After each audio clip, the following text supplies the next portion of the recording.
alikwenda ilipojengwa ile nyumba, alikwenda kuangalia, akasikia zauzwa pale flats, na kuna zingine ni hoteli za kukodisha. Akienda ataka kununua, anazo pesa, Mungu amemkirimu, amemfungulia milango ya riziki. Akienda pale akaiona nzuri mashallah, sijui ghorofa ya 50 huko, akiangalia hivi mashallah, akisimama balcony waiona Kaaba, waona haram yote, view nzuri sana mashallah. Akamwambia sawa, nimeiona na nimependa, lakini nitawapa jibu, wacheni nifikirie. Aliporudi mara ya pili, jamaa walijua yuaja na pesa cash kuinunua, lakini alipofika pale aliwapa maneno mazito. Aliwaambia, kwetu tumefundishwa kuiona Kaaba kwa kuinua kichwa, leo mataka nione Kaaba kwa kuteremsha kichwa? Angalia adab walofundishwa. Asema sisi tumefundishwa Kaaba mtu ione kwa kuinua kichwa, kitu adhim. Leo nione kitu kama kitoni hivi kile kule, Kaaba kama ile itakuwa na athari gani katika moyo wangu? Shaona, yahuju aghniyau ummati linuzha. Sasa watu wanakwenda kwa sababu ya nini? Starehe, ili mtu ambiwe mashallah fulani miaka 40 hajakosa haji. Asema wa awasituhum litijara, na wale wakati na kati ambao kwamba si matajiri wala si wa chini maskini, asema watakuwa wanakwenda haji litijara, kwa ajili ya biashara. Anakwenda mtu ili aje na nguo, arudi na dhahabu, aje kufanya biashara. Asema wa fuqarauhum lilmas'ala, na wale wa chini mafakiri watakwenda kwa ajili ya nini?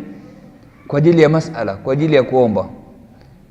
Na wako watu wanakwenda kwa ajili ya kuomba, kwamba nitatumia $3,000 kwenda, lakini nitarudi na $10,000.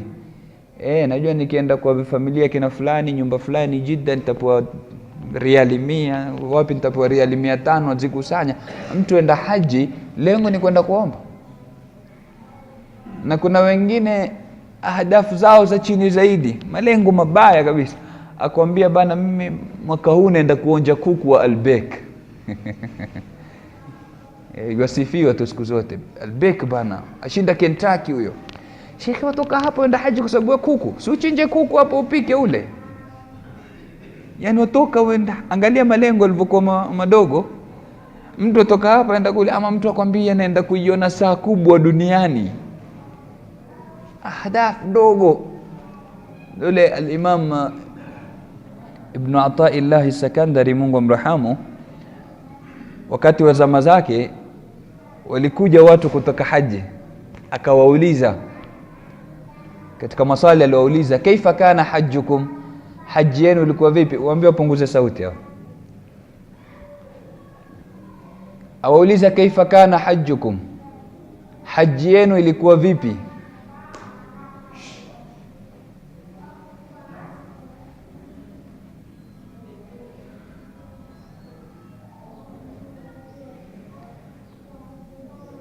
Anauliza haji yenu ilikuwa vipi? Sikiza jawabu lilotoka. Wanasema mashallah, vyakula vilikuwa rahisi, vinywaji vilikuwa rahisi. Angalia matatizo. Yani alikuwa anategemea watu watamwambia mashallah, tulipoiona Kaaba nyele zilisimama, nyoyo zikaenda mbio, yani zile hisia na shughuli walizokuwa nazo. Jamaa anasema chakula kilikuwa rahisi. Sheke, chakula kiata huko. Basi akasema nas'aluhu 'anil asrar fayujibuna 'anil as'ar. Tumuuliza siri za haji yetu, eleza kuhusu bei, wapi na wapi, asrar na as'ar. Kwa hivyo tumekosa kitu kinaitwa ruh, ile roho ya ibada ile. Kwa hivyo mtu anakuja kuswali lakini hayupo katika swala yake. Ndio mmoja katika salaf alipomwona mtoto wake anaswali amesujudu, anamwambia ya bunayya hadha sujudu fa aina al-iqtirab, ewe mwanangu, hii ni sijda, lakini iqtirab iko wapi? Kweli hapo umesujudu, lakini Mwenyezi Mungu alipoamrisha kusujudu alisema wasjud waqtarib, sujudu uwe karibu, sujudu uwe karibu na Mola wako. Asema sawa, umesujudu, viungo 7 viko chini umeviweka, lakini iqtirab iko wapi? Mbona hauko karibu?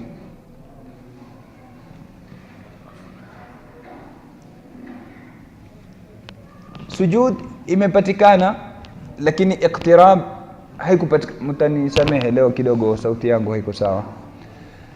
Sujud imepatikana lakini iqtirab haijapatikana.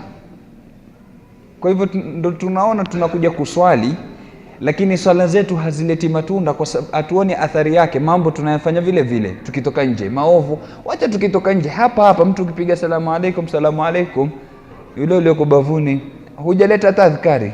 Ukiona chuma hicho safu ya mbele, anza kusengenya hapo, anza kupiga salamu ama umfungia macho na kumwelekeza, ama anze kutoa maneno, waanza kumaliza swala wewe. Kweli swala hiyo?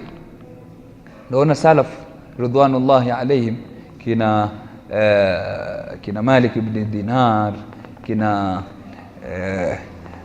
Hatim al-Asam, wema waliotangulia walikuwa wakiswali swala zao zilikuwa tofauti. Mtu anakuambia mimi nikisimama katika swala nikana kwamba Kaaba iko mbele yangu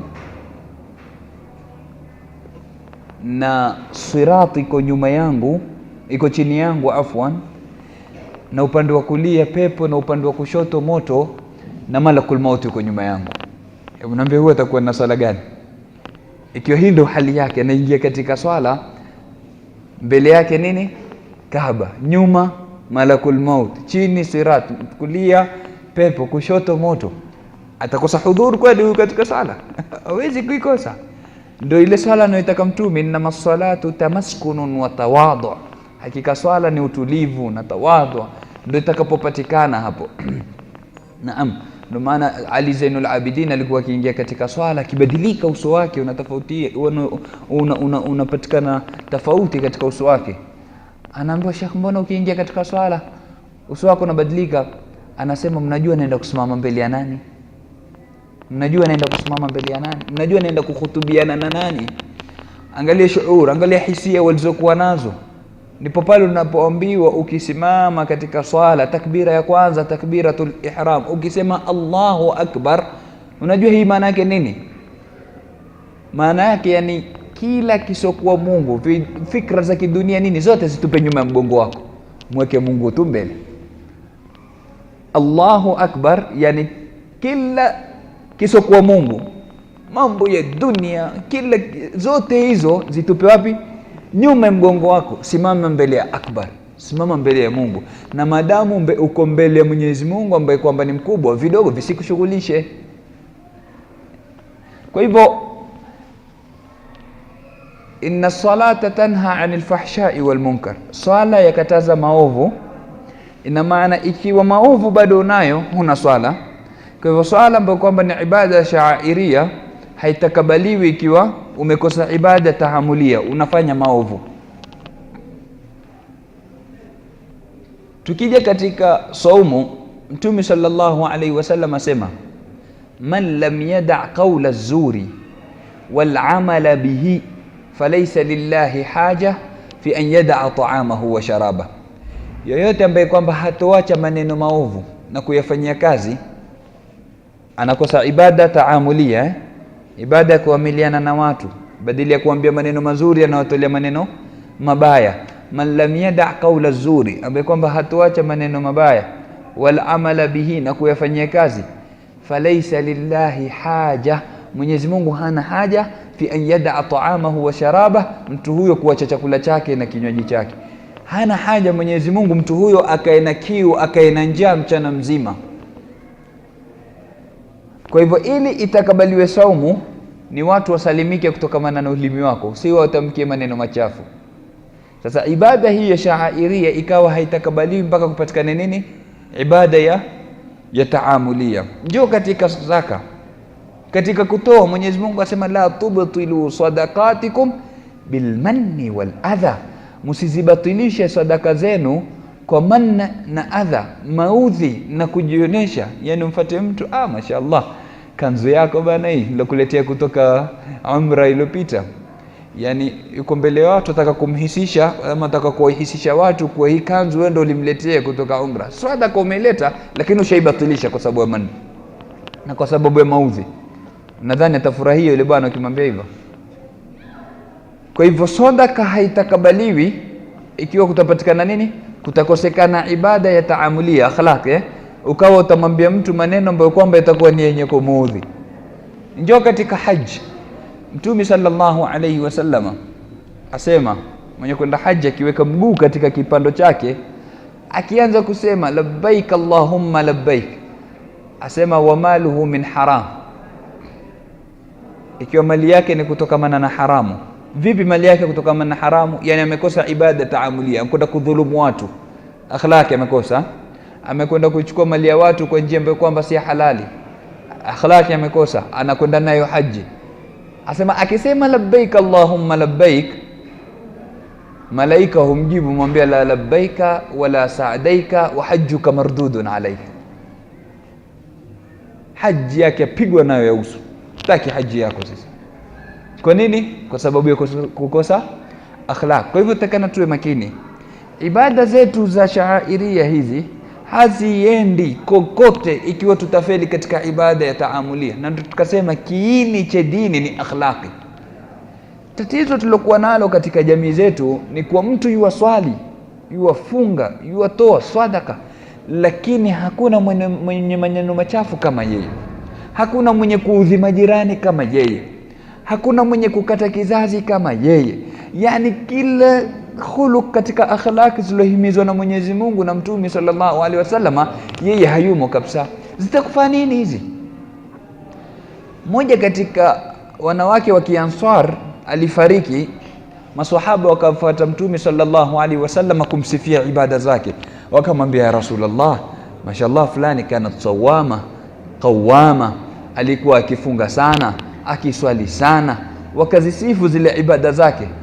Kisha akamwambia ya Rasulullah, illa annaha kanat tu'dhi jiranaha, ya Rasulullah alikuwa na sifa moja tu mbaya, alikuwa akiwaudhi majirani zake.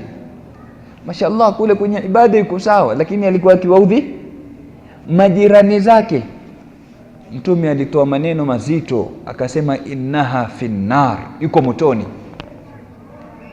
Swala zote, sadaka zote, ibada zote hizo anazozifanya, naam, kwa sababu wamekosa ibada kubwa kabisa, ibada ya akhlaq, ibada ya taamul jirani. Mtume sallallahu alaihi